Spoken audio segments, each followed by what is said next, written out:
Ladies and gentlemen, welcome back to the next panel.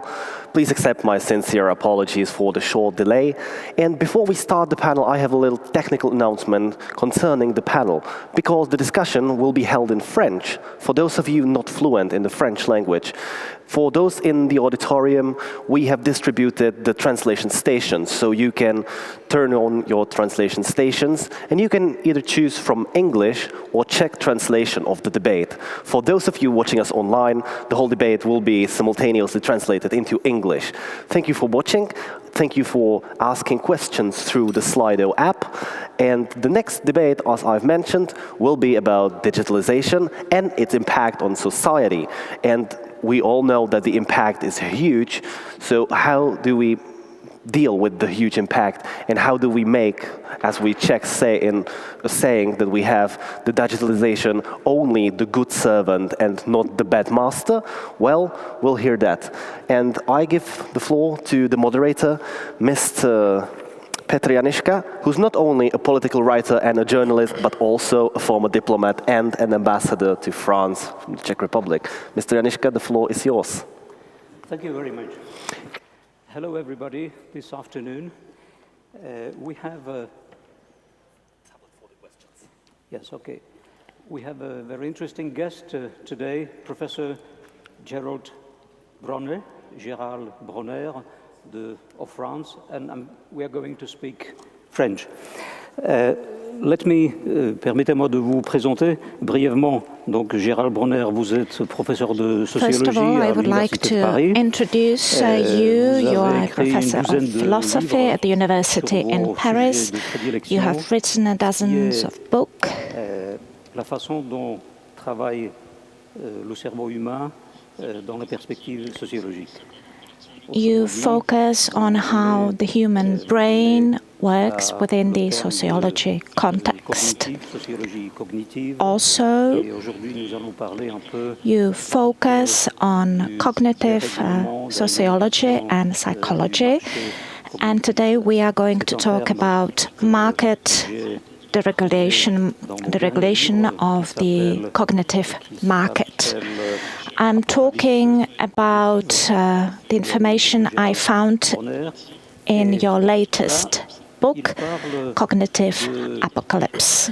As I have already said, our guest, Gérald Bronner, is the author of this book, and the book focuses on a single phenomenon, and that is our thoughts and belief and the space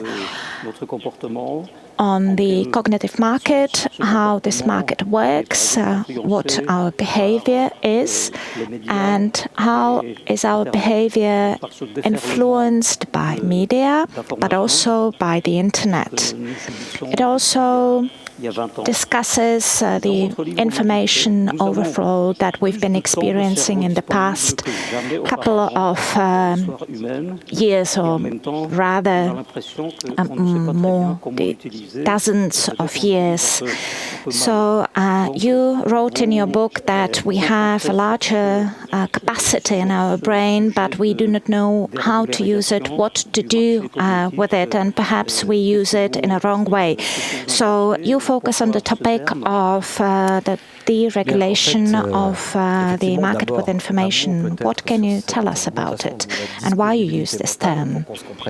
Yes, so first of all, the capacity of the brain. Our mental capacity is as follows. We have 24 hours. We have time for work. We have time for our biological needs, such as sleeping. And with the increased efficiency of work, longer lifespan, we managed to free some time, specifically in France, and most probably also in other countries, including the Czech Republic. Working hours in the 19th century corresponded to 40% of our life. Today, it's only 11%. And this freeing up of capacity can be easily measured. Right now in France, and I do apologize, but I'm going to talk from the French perspective, but the data will be very similar to the Czech Republic. We have 8 times more mental capacity than in the 19th century. And what do we do with such a capacity? This time, this capacity is stolen by the digital world and what is going on. You talked about the cognitive market, and that is the market where we can see many information, and anybody who has a Facebook or Twitter account can have an opinion about vaccination and could oppose professors of medicine. In the history of humankind, we have never experienced such a pressure on the cognitive market. So to answer your question, right now, all the views that describe the world, whether we talk about religion, beliefs, political ideology, all of these intellectual approaches compete against each other. And that means that everybody can use different arguments and to broadcast their ideas. For example, there has always been arguments against vaccination is as old as vaccination as such. I focus on that with my students. What is different? In the past, the opinion was limited to the space of radicalization. But because of the deregulation of the information market, these thoughts come into the public domain. So how do you perceive the phenomenon that you have described? And that is that for a long time, let's say until before 20 years, we had some authorities that actually had the monopoly and talked in a descriptive way about the creation of the world, about its functioning. But today we have something new, and it's totally new in the internet environment. We can find an opinion of an epidemiologist with several years of expert careers working with statistical data. And on the other hand, we have somebody who is without any experience, who is saying it's wrong and it doesn't work like that. What does it mean for the humankind? Because it's a totally new phenomenon. Yes, you are right. And it's a bad piece of news. Because many people in the past used to be positive. They were excited about the future. But right now we have free competition of thoughts. And people could believe that only the best in terms of normality or rationality would survive. So perhaps no one can believe that the earth is flat. We believe that we have reached a certain progress. Similarly, founders of the American democracy used to say that the truth will defend and protect itself on its own. But one of the founders of the internet actually questioned this truth in his manifesto. The internet is an environment with free competition of ideas and thought, which is a good thing. But we were not told that intellectual proposals that we see in this deregulated market are not subject to norms and standards. And that means that only those that will provide the biggest intellectual satisfaction will prevail. What we see in front of our eyes today is the return of the prehistoric man. We go back to very old structures in our brains that have never disappeared, but we couldn't find them in the public domain as the information market was regulated. There were journalists, politicians that had it under their control. With the development of the internet, we also see the regulation of this market with information. Those who are most radical tend to speak out more frequently, and therefore the arguments are not radical. So those who are more radical are heard and seen more often. In your books and in your reflection, you often work with how the brain works. You are not neurologists, but it's interesting to see how you approach it, to see the physiological as well as social side of it, how they interact. So I wanted to ask you, when I was a student, the reference books were encyclopedia and dictionaries. It was quite clear and obvious, such as the Oxford Dictionary, Larousse, Petit Robert, and other reference books, or the Encyclopedia Britannica, and many other renowned publications, and the information was well presented and traditionally presented within the context of the scientific tradition, and we were used to that over many centuries.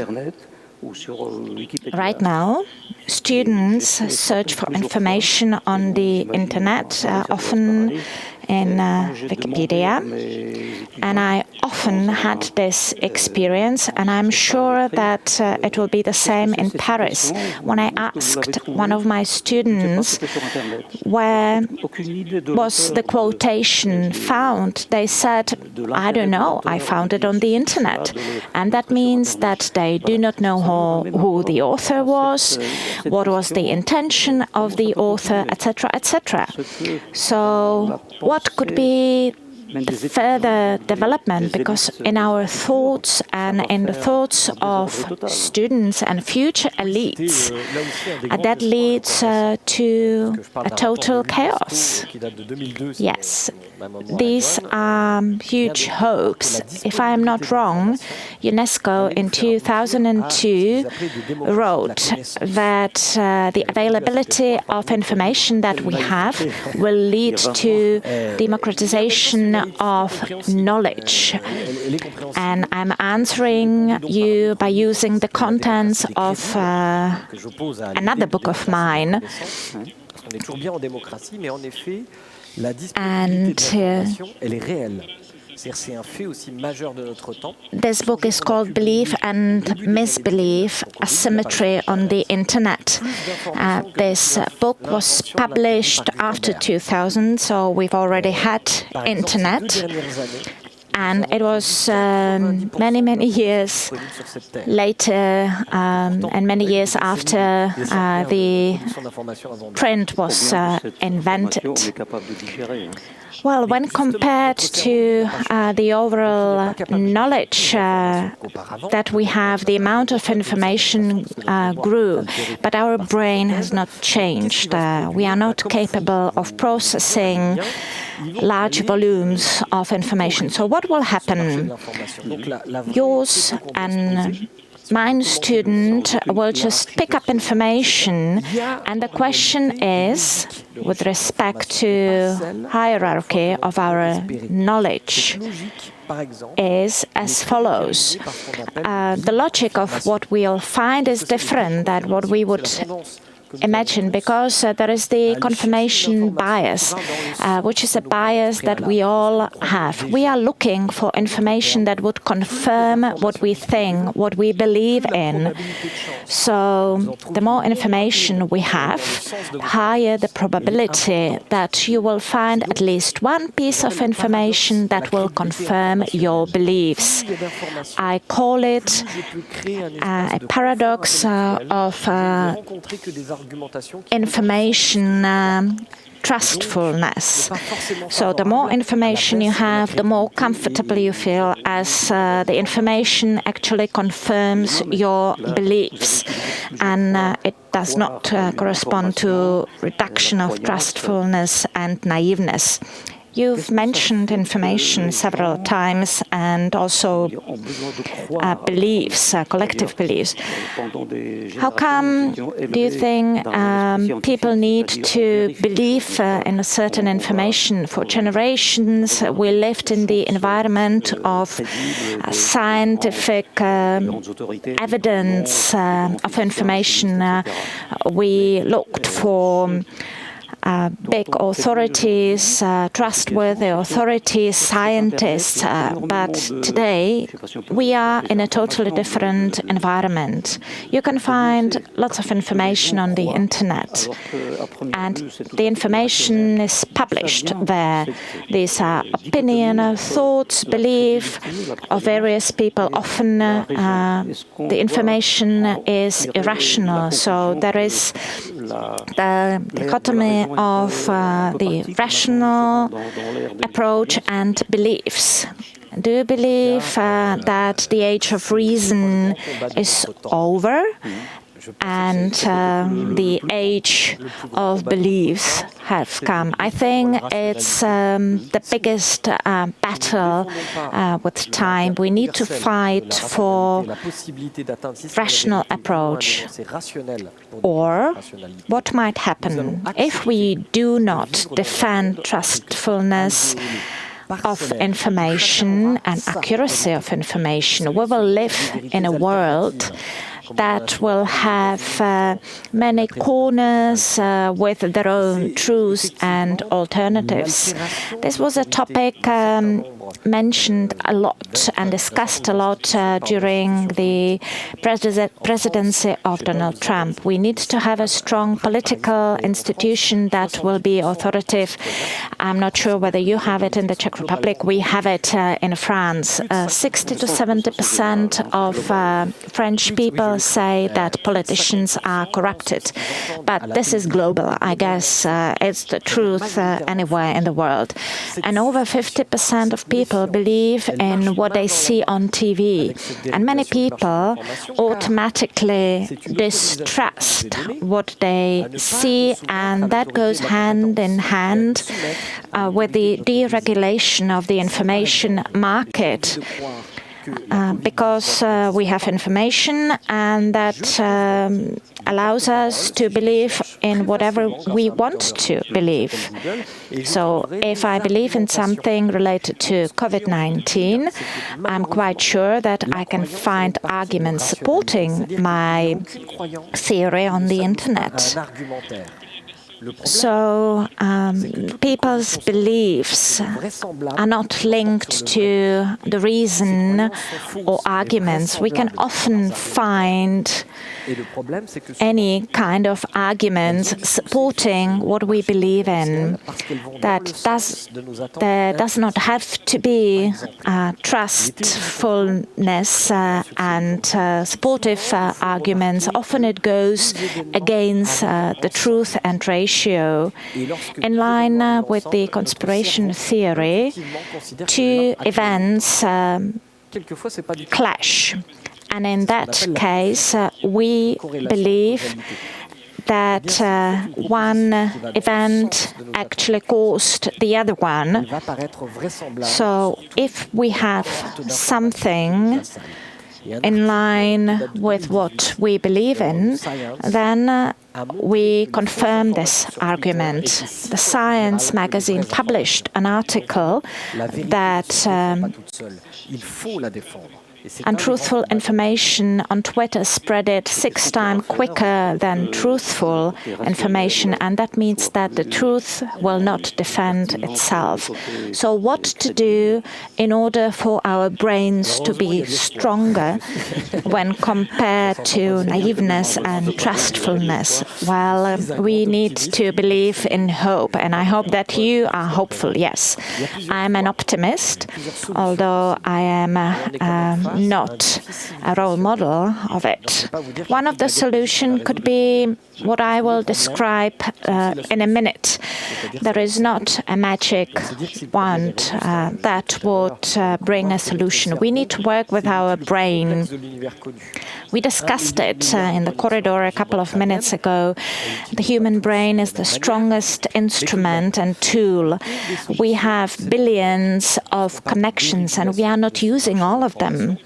So when talking about deregulation of the information market, we need to have a look at how we can regulate it without threatening our freedoms, because what we talk about are our ideas and thoughts. It is dangerous to use censorship against people who are against vaccination. Everybody can express their opinion. What is not normal, though, is if we use Google or any other search engine, that as a priority we will find pseudoscience. So if we search for information about climate, we will come across an article dated 2019 and many other articles that are more or less skeptical about global warming.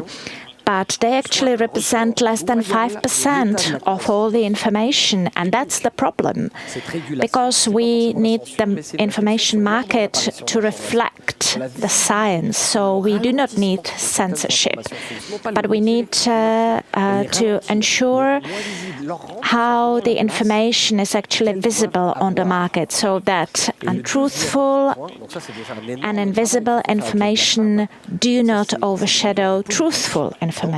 And the other thing is, and there is a lot of work to be done, and it's related to women's rights. We need to work with the principles of democracy. Also, we need to develop critical thinking. Yes, and this is something that is a role of a school, yes. And also in France, we have an educational council, and I'm a member of this council, and our task is to develop critical thinking in the youngest children. We'll try to actually perform many other activities in all sorts of schools. The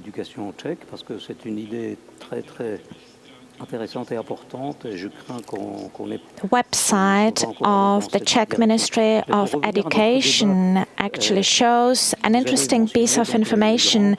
I'm not sure that we have progressed that far, but I have found interesting information on the website too. Some of the information that we see on the information market, unfortunately, do not have the role of opening our eyes. There is often also the marketing or manipulation side, and the question is to which extent that is suitable. You say that there should be a certain principle of proportionality of information.